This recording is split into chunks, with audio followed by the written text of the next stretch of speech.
Good morning, student. Today we going to discuss about a microbiology topic that come in bacteria. Okay, bacteria के बारे में अपन पढ़ेंगे. Streptococcus. Microbiology में एक अपन bacteria के बारे में जो स्ट्रेप्टोकोकस है उसके बारे में डिटेल से स्टडी करेंगे. स्ट्रेप्टोकोकस है उसको अपन स्ट्रेप्टोकोकाई भी बोलते हैं, ठीक है. और जो स्ट्रेप्टोकोकस और streptococci both are same thing, ठीक है. और स्ट्रेप्टोकोकस है वो दो वर्ड से मिलके बना है, स्ट्रेप्टोज और कोकस. ओके.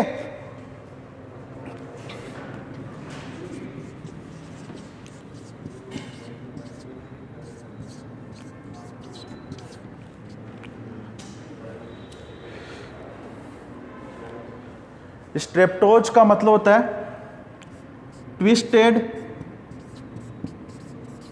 और कोइल्ड, और कोकस का मतलब ए ग्रेन और बेरी सेप्ड.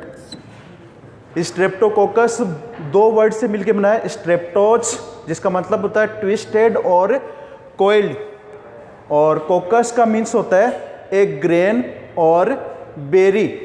मतलब ये बेरी के शेप का होता है. बेरी मतलब ये स्फेरिकल शेप होता है. पहली चीज ये स्फेरिकल शेप होता है. स्फेरिकल मतलब राउंड शेप होता है, ठीक है. सही गलत है? मतलब ये राउंड शेप होता है. और इसकी जो अगर अपने इसकी स्टेनिंग करें और इसकी स्लाइड बनाए, इसकी स्टेनिंग करें और इसकी स्लाइड बनाए तो ये कैसा होता है, कैसा दिखता है? सीन एज ए चेन, एक चेन फॉर्मेशन टाइप में दिखता है. है ना, एक क्लियर चेन फॉर्मेशन जैसा दिखता है. बेरी शेप्ड होता है, राउंड शेप होता है, स्फेरिकल. क्योंकि जो राउंड शेप बैक्टीरिया उनको कोकाई या कोकस बोलते हैं, है ना. ये चेन फॉर्मेशन हो रही है, उसके पीछे कारण क्या है? इसका सेल डिवीजन, ठीक है. अगर बात करें स्ट्रेप्टोकोकस और स्ट्रेप्टोकोकाई है एक gram positive bacteria, gram positive bacteria, gram positive bacteria. Streptococcus और स्ट्रेप्टोकोकाई क्या है? दो वर्ड से मिलकर बना है, स्ट्रेप्टोज और कोकस. स्ट्रेप्टोज का मतलब ट्विस्टेड और कोइल्ड, और कोकस मीन्स एक ग्रेन और बेरी शेप्ड, ठीक है. और इसकी जो स्टेनिंग और स्लाइड बनाए तो इसमें ये चेन फॉर्मेशन टाइप इसकी स्ट्रक्चर होती है, seen as a round chain formation. और ये किस वजह से होता है? Due to cell division. और इसकी शेप कैसी होती है? स्फेरिकल शेप होती है. स्फेरिकल मतलब राउंड शेप होती है ना. और आपने देखा था कि जो स्टेफाइलोकोकस है उसकी शेप है वो भी स्फेरिकल थी, राउंड थी, है ना. लेकिन उसकी जो मतलब जो अगर स्ट्रक्चर की बात करें, स्टेनिंग करे थे, वो कैसी थी? Cluster of grapes. और उसी की तरह ये भी ग्राम पॉजिटिव बैक्टीरिया होता है ना.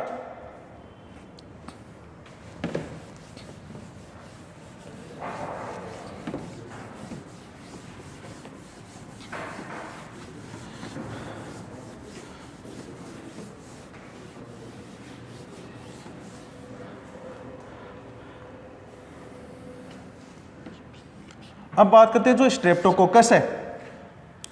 स्ट्रेप्टोकोकस नॉन मोटाइल होता है, नॉन मोटाइल बैक्टीरिया होता है, नॉन मोटाइल बैक्टीरिया मतलब ये मूवमेंट नहीं कर सकता, पहली चीज। दूसरी चीज नॉर्मल फ्लोरा, नॉर्मल फ्लोरा होता है जो कहाँ कहाँ प्रेजेंट होता है, ये ह्यूमन बीइंग में भी प्रेजेंट होता है, प्लस ये एनिमल में भी प्रेजेंट होता है। किस फॉर्म में? एक नॉर्मल सेलिज्म के रूप में, नॉर्मल सेलिज्म के रूप में, है ना।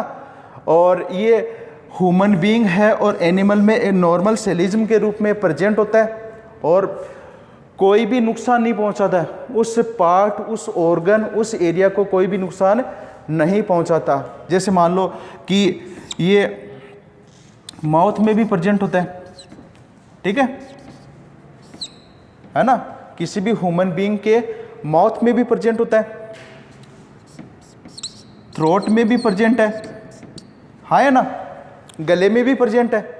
और वहीं बात करें ये इंटेस्टाइन है, वहाँ भी प्रेजेंट होता है नॉर्मल सेलिज्म के रूप में, माउथ में प्रेजेंट है, थ्रोट में प्रेजेंट है, इंटेस्टाइन में प्रेजेंट है ना। उसके अलावा स्किन में भी प्रेजेंट है नॉर्मल सेलिज्म के रूप में, कोई नुकसान नहीं पहुंचाता। इवन दो जो फीमेल्स हैं, फीमेल्स के जो जेनिटल ट्रैक्ट है,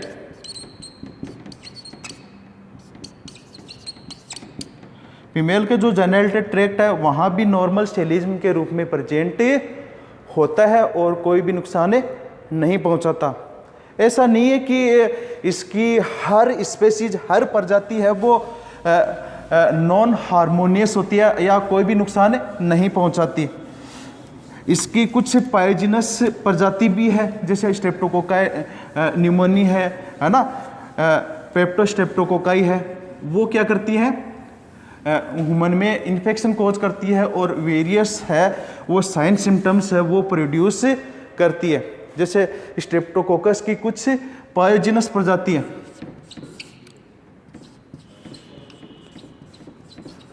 स्पेसीज है, वो ह्यूमन में क्या करती है, हार्मनेस प्रोड्यूस करती है ना, वो ह्यूमन में हार्मनेस है वो प्रोड्यूस करती है। जैसे पहली चीज, पहला जो साइन सिम्टम्स है, पहला जो साइन सिम्टम्स है वो है sore throat.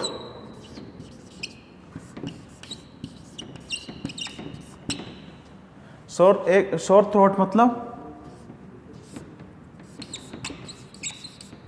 Acute tonsillitis, acute tonsillitis है, फेरिंजाइटिस है,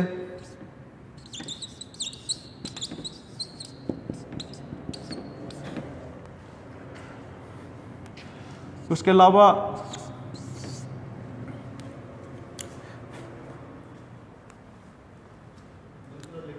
नहीं, उसके अलावा स्कारलेट फीवर है, स्कारलेट फीवर है, उसके अलावा अपर रेस्पिरेटरी इन्फेक्शन है,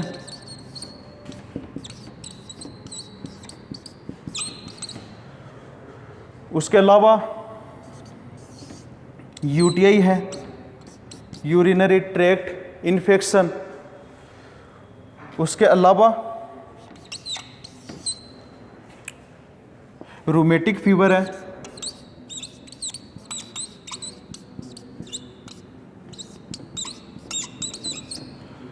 उसके अलावा नियोनेटल जॉइंटिस है, बच्चों में जो मेनिंजाइटिस वाली कंडीशन होती है ना, मेनिंजेज का इन्फ्लेमेशन, नियोनेटल मेनिंजाइटिस है। और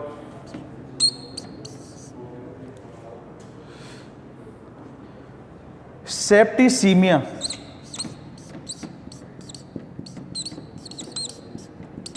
मतलब ब्लड में इन्फेक्शन भी इसकी वजह से होता है। स्ट्रेप्टोकोकस की जो पॉइजनस प्रजाति है वो ह्यूमन बीइंग में सोर थ्रोट, जिसको एक्यूट टॉन्सिलाइटिस है, फेरिंजाइटिस है, स्कारलेट फीवर है, अपर रेस्पिरेटरी इन्फेक्शन है, यूटीआई है, हाँ है ना। उसके अलावा रूमेटिक फीवर है, नियोनेटल जॉइंडिस है, नियोनेटल मेनिंजाइटिस है, सेप्टिसीमिया है, वो सब कोज करती है। सेप्टिसीमिया का मतलब ब्लड में इन्फेक्शन कोज करना। अगर इन प्रॉब्लम के साथ कोई भी पर्सन डॉक्टर के पास आता है तो डॉक्टर का क्या फर्ज बनता है, वो इन साइन सिम्टम्स को इंटरप्रेट करे और इन साइन सिम्टम्स के बेस पे ये पता लगाए कि ये इन्फेक्शन ये स्ट्रेप्टोकोकस का ही है। ये कैसे पता चलेगा, उसका सैंपल लेगा, पर पहली बात तो पेशेंट का सैंपल लेगा, उस सैंपल में स्ट्रेप्टोकोकस को ग्रो करवा के देखेगा, है ना। फिर आइडेंटिफाई करेगा कि वो स्ट्रेप्टोकोकस है, स्टेफाइलोकोकस या किसी और टाइप का बैक्टीरिया तो नहीं है। अगर अपने को पता चल गया सिंपल से कि स्ट्रेप्टोकोकस है तो उसके अकॉर्डिंग क्या होगा, उसके अकॉर्डिंग एंटीबायोटिक देने में अपने को आसानी रहेगी, है ना।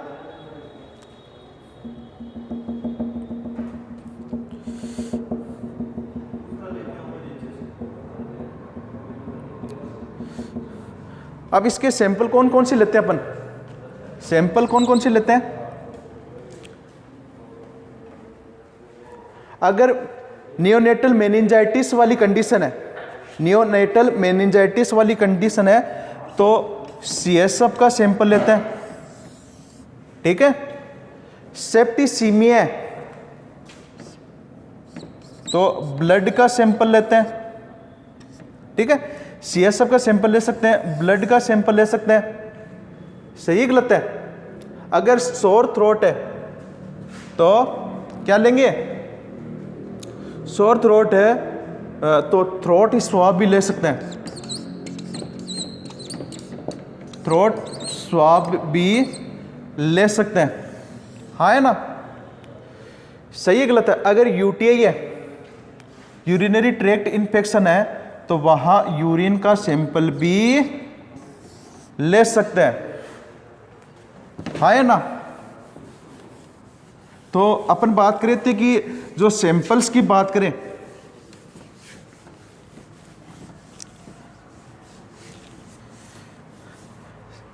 अगर सैंपल्स की बात करें, सैंपल्स में मेनली किस किस का सैंपल लेते हैं। फर्स्ट ऑफ ऑल सीएसएफ, अगर नियोनेटल मेनिंजाइटिस है तो सीएसएफ का सैंपल, क्योंकि सीएसएफ में स्ट्रेप्टोकोकस की प्रेजेंस है, उसको आइडेंटिफाई कर सकते हैं, उसको प्रॉपर तरीके से ग्रो करवा के। दूसरी चीज, अगर सेप्टिसीमिया तो ब्लड का सैंपल ले सकते हैं, है ना। नहीं, उसके अलावा अगर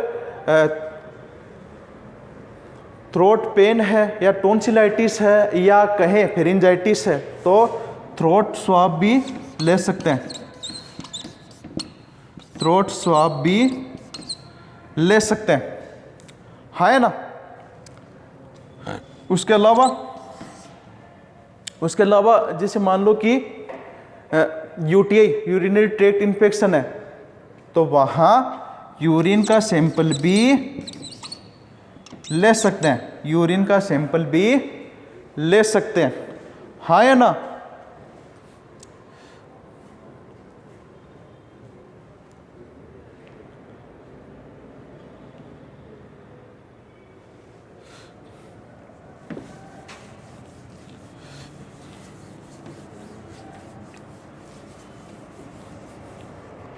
अब मान लो जैसे पेशेंट है उसको सेप्टिसीमिया वाली प्रॉब्लम है, मतलब ब्लड में इन्फेक्शन है, तो पर्सन को क्या किस लिए भेज सकते हैं, ब्लड कल्चर के लिए भी भेज सकते हैं। हाँ, मतलब सिंपली ब्लड अगार के लिए भेजते हैं। इसके लिए जो मीडियम काम में लेते हैं वो ब्लड अगार मीडियम काम में लेते हैं, ब्लड कल्चर के लिए, है ना। सिंपली ब्लड अगार मीडियम है वो काम में लेते हैं। अब जैसे सिंपली जैसे स्ट्रेप्टोकोकस के कल्चर के लिए, स्ट्रेप्टोकोकस के कल्चर के लिए क्या काम में लेते हैं, जो टेम्परेचर अब वो फेवरेबल होना चाहिए। पहली चीज़ टेम्परेचर है वो 37 डिग्री सेल्सियस होना चाहिए। टेम्परेचर कितना होना चाहिए, 37 डिग्री सेल्सियस होना चाहिए। अगर एक रेंज की बात करें तो 12 से लेके 42 डिग्री सेल्सियस टेम्परेचर है वो फेवरेबल टेम्परेचर होता है। किसके लिए, स्ट्रेप्टोकोकस कल्चर के लिए, हाँ है ना। उसके अलावा पीएच है वो भी फेवरेबल होनी चाहिए, पीएच है वो भी फेवरेबल होनी चाहिए। अब पीएच है वो कितनी होनी चाहिए, 7.4 टू 7.6 पीएच होनी चाहिए, हाँ है ना। अब बात करते हैं कि जैसे आप इसको ग्रो करवा रहे हो, इसको कल्चर करवा रहे हो स्ट्रेप्टोकोकस, है ना। तो स्ट्रेप्टोकोकस है वो aerobic,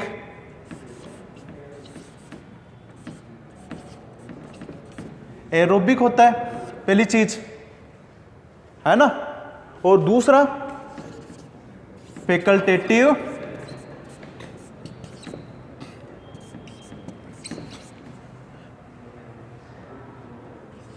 anaerobic, facultative anaerobic means Streptococcus है वो ऑक्सीजन की प्रेजेंस में ग्रो करता है, ऑक्सीजन की प्रेजेंस में ग्रो करता है।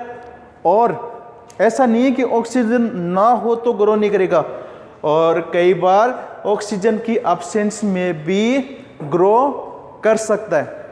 मतलब स्ट्रेप्टोकोकस ऑक्सीजन की प्रेजेंस में तो ग्रो करता है। उसके अलावा ये फैकल्टेटिव एनारोबिक होता है, मतलब ऑक्सीजन ना हो तो भी ग्रो करता है ना।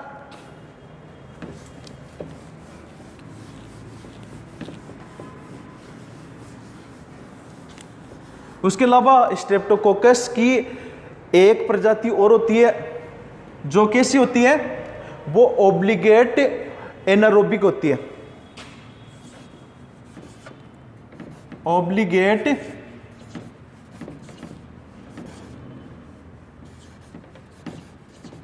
एनारोबिक होती है, ऑब्लिगेट एनारोबिक। वो उस प्रजाति का नाम क्या है, पेप्टो स्ट्रेप्टोकोकाई।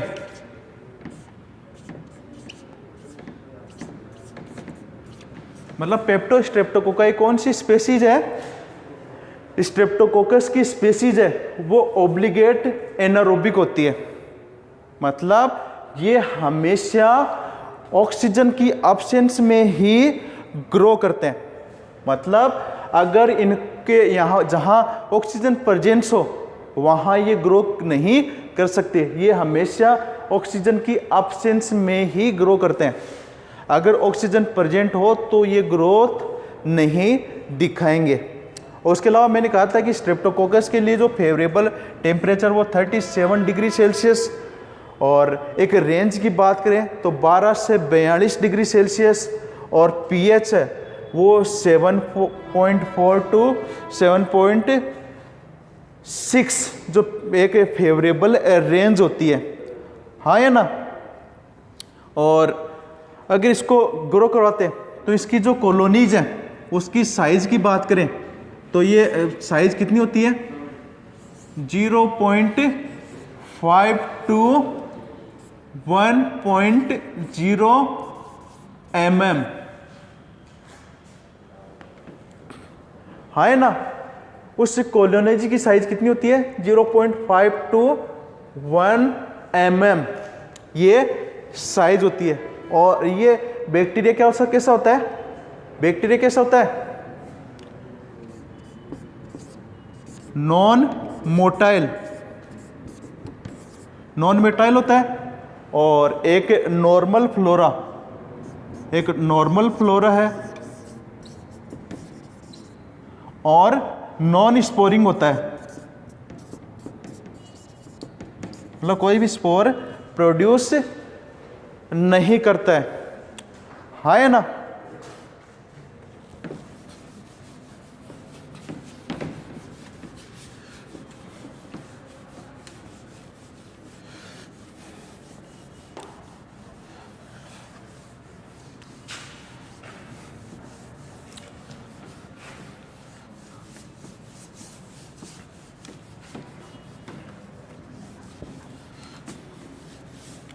उसके अलावा अगर बात करें कि स्ट्रेप्टोकोकस के कल्चर के लिए, स्ट्रेप्टोकोकस के कल्चर के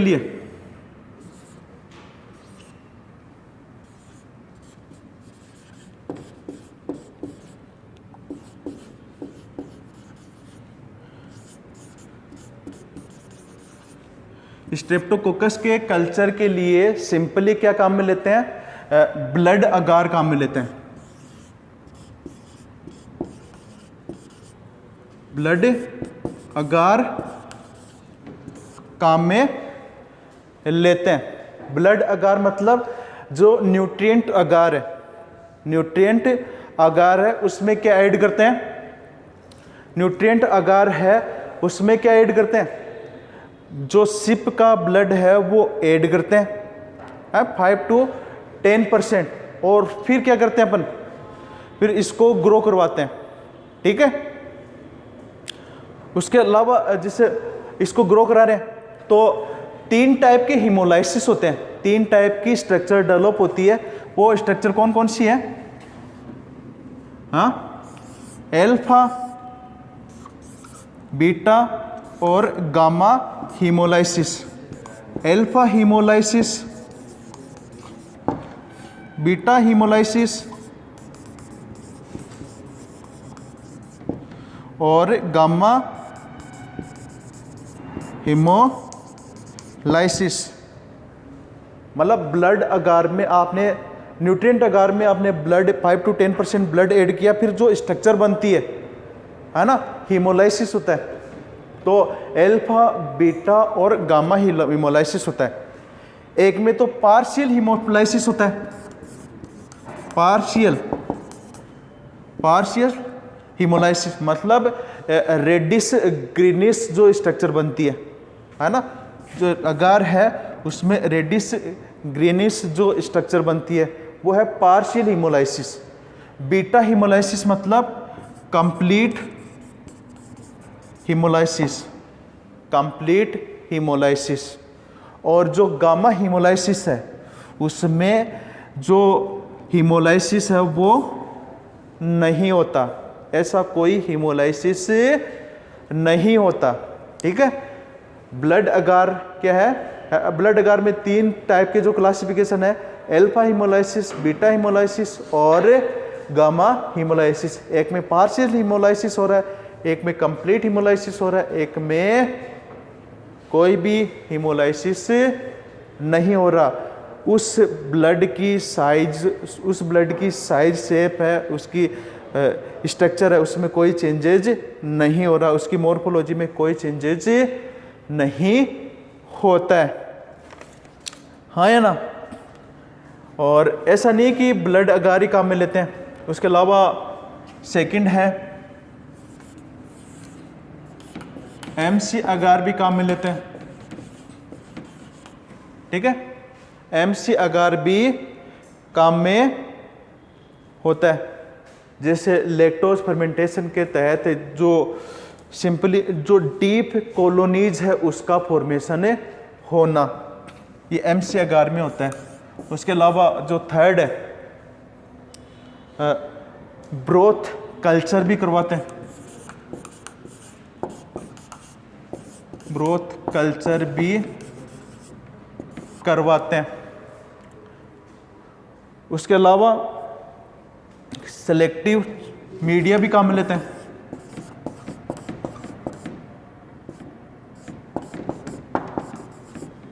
सेलेक्टिव मीडिया भी काम में लेते हैं। और उसके अलावा फिफ्थ थिंग है कि ट्रांसपोर्ट मीडिया भी काम में लेते हैं। ट्रांसपोर्ट मीडिया भी काम में लेते हैं। मतलब स्ट्रेप्टोकोकस के लिए ब्लड अगार काम में लेते हैं, एमसी अगार काम में लेते हैं, ब्रोथ कल्चर करवाते हैं, सिलेक्टिव मीडिया काम में लेते हैं और ट्रांसपोर्ट मीडिया भी काम में लेते हैं। ठीक है।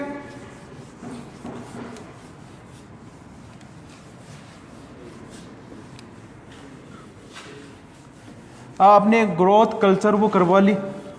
अब इसके लिए जैसे मान लो कि अब जब जो सैंपल है ह्यूमन बीइंग का जो सैंपल है उसके कुछ बायोकेमिस्ट्री टेस्ट भी अपन करते हैं, जिसमें अपन ये आइडेंटिफाई करते हैं कि वो जो पर्टिकुलर बैक्टीरिया वो स्टेफाइलोकोकस है, स्ट्रेप्टोकोकस है या कोई और बैक्टीरिया तो नहीं है ना।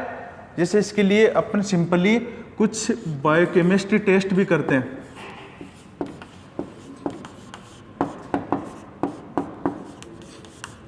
बायोकेमिस्ट्री टेस्ट भी करते हैं। जैसे पहला टेस्ट करते हैं ऑक्सीडेज टेस्ट, कैटालेज टेस्ट।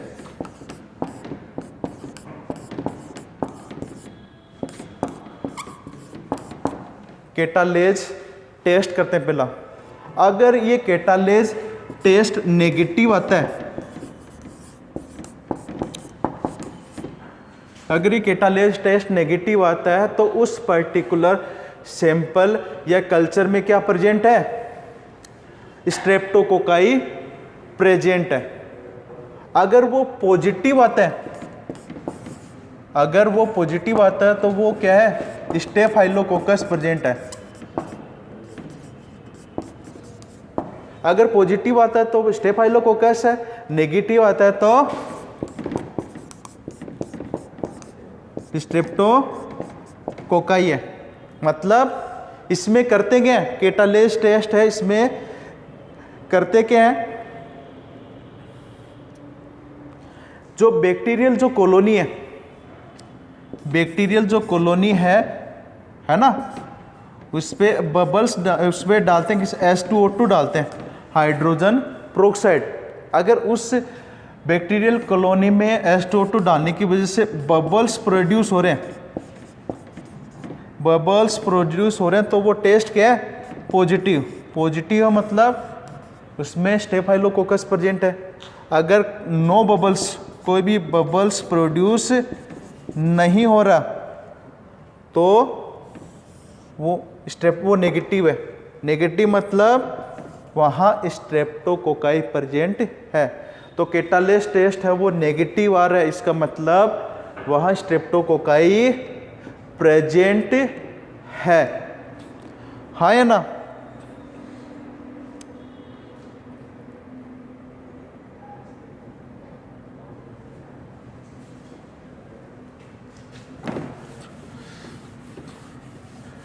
अब दूसरे टेस्ट की बात करें,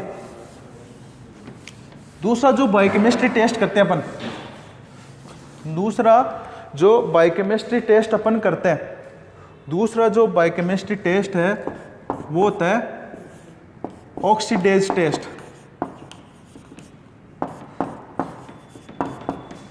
अगर वो ऑक्सीडेज टेस्ट भी नेगेटिव आ रहा है तो वहां क्या प्रेजेंट है, अगर नेगेटिव आ रहा है तो वहां स्ट्रेप्टोकोकाई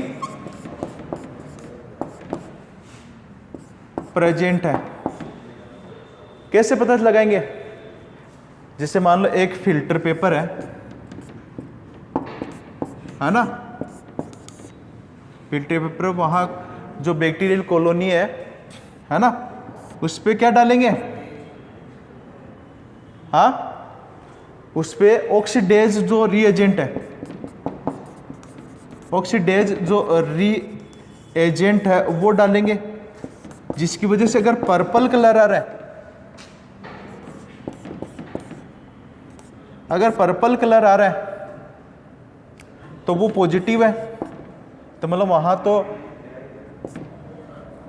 अलग बैक्टीरिया।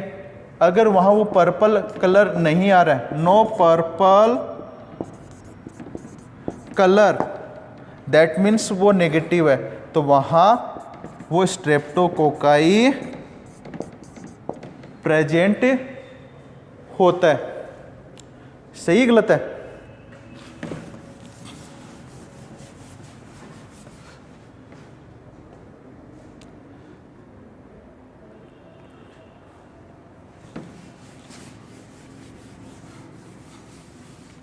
उसके बाद में जैसे पहला हो गया आपका, पहला टेस्ट था कैटालेस टेस्ट, दूसरा ऑक्सीडेज टेस्ट, थर्ड है bile solubility test, bile solubility test. Bile solubility test में करते क्या है, बाइल सोल्युबिलिटी जो टेस्ट है वो भी नेगेटिव आता है,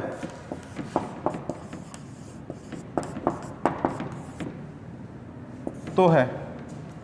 अगर अपन क्या करें, एक टेस्ट ट्यूब है, उसमें क्या क्या ले रहे हैं अपन, नॉर्मल जो स्लाइन, नॉर्मल स्लाइन के साथ आप बैक्टीरियल कॉलोनी ले रहे हो, और ऊपर से इसमें क्या डाल रहे हो, बाइल साल्ट डाल रहे हो। तो जिसकी वजह से बाइल साल्ट डालने की वजह से जो टर्बिडिटी है,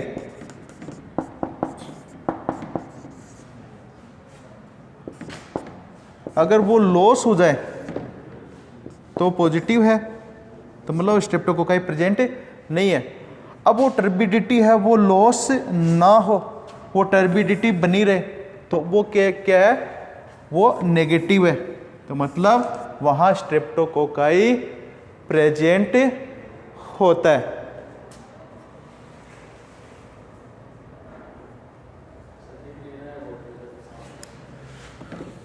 दिख नहीं रहा ना, दो और करवाने अब क्या।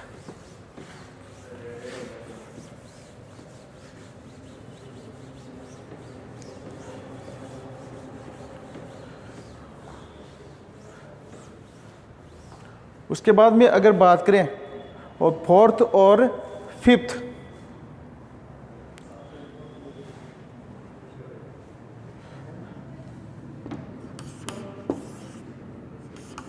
ASO टेस्ट भी करवाते हैं। उसके अलावा फिफ्थ है शुगर फर्मेंटेशन,